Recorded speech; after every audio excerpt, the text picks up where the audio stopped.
1980년대 초 벨기에 총을 든 정체불명의 무리가 슈퍼마켓과 상점을 습격합니다. 그들은 돈을 노린 것처럼 보였지만 행동은 지나치게 잔혹했고 목적은 불분명했습니다. 이들은 훗날 브라반트의 살인자들로 불리게 됩니다. 이 사건은 단순한 강도 살인이 아니었습니다.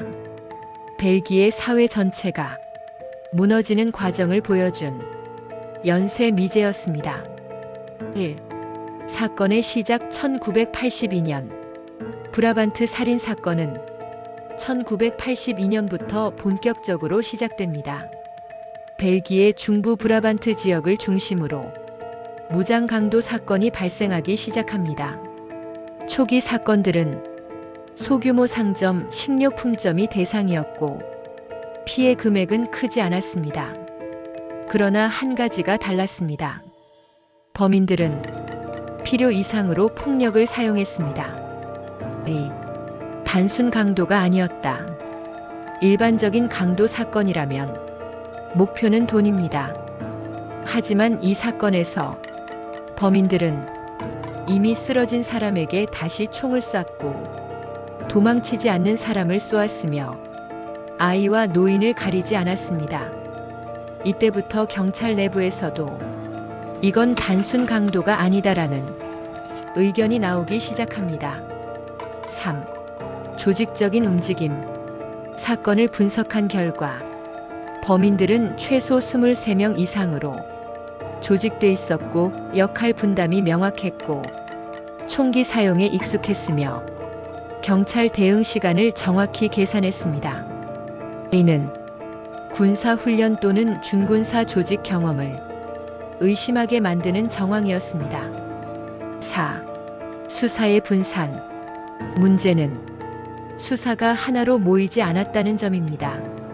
사건은 지역경찰, 연방경찰, 헌병대 등 여러 기관으로 나뉘어 처리됐고 정보 공유는 거의 이루어지지 않았습니다. 같은 범인의 소행임에도 사건들은 각각 따로 수사되고 있었습니다. 5. 1983년 첫 번째 공포의 정점. 1983년 브라반트 지역의 한 슈퍼마켓에서 대규모 총격 사건이 발생합니다. 여러 명이 사망했고 지역 사회는 큰 충격에 빠집니다. 이 사건 이후 언론은 처음으로 연쇄살인이라는 표현을 사용합니다. 6. 멈춘 듯 보였던 살인. 1983년 이후 잠시 사건이 뜸해집니다. 경찰은 범인들이 검거됐거나 활동을 중단했다고 판단합니다.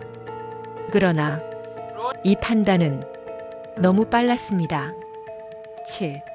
1985년 다시 시작된 악몽.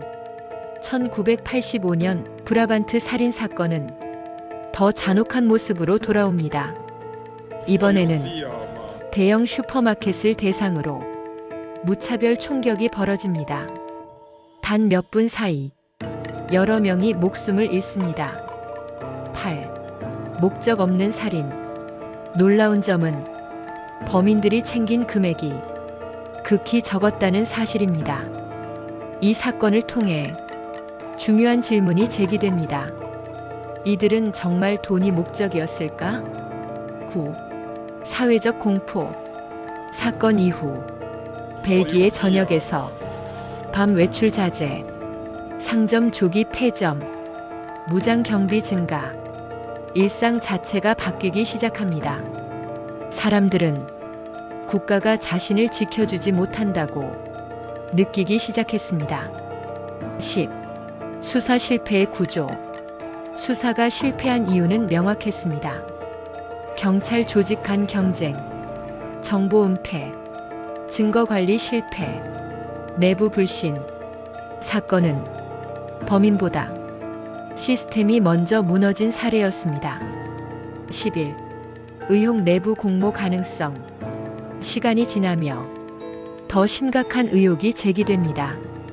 일부 증언과 기록은 범인 중 일부가 경찰, 군, 정보기관과 연관됐을 가능성을 시사합니다. 그러나 이 의혹은 공식적으로 입증되지 않습니다. 12. 정치적 침묵. 사건의 파장이 커질수록 정치권은 점점 말을 아끼기 시작합니다. 진상 규명보다는 사건을 덮으려는 듯한 움직임이 관측됩니다. 이 침묵은 국민의 불신을 더 키웁니다. 13. 미제로 남은 이유. 브라반트 살인 사건이 미제로 남은 이유는 범인이 교묘해서만이 아닙니다. 진실에 닿기 전 수사가 멈췄고 책임질 기관이 없었으며 사건을 끝내려는 의지가 부족했습니다. 14. 공식 종결. 그러나 끝나지 않은 의문. 수십 년이 지난 지금 사건은 사실상 공소시효 만료로 종결 단계에 들어갔습니다. 그러나 의문은 여전히 남아 있습니다. 15. 이 사건이 특별한 이유. 브라반트 살인 사건은 범인을 찾지 못한 사건이 아닙니다. 국가가 시민을 지키지 못했고 그 책임을 끝내 밝히지 못한 사건입니다. 브라반트의 살인자들은 잡히지 않았습니다. 그러나 이 사건이 남긴 질문은 지금도 유효합니다.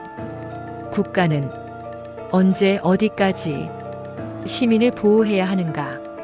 그리고 그 책임은 누가 져야 하는가? 다음 기록으로 이어가겠습니다.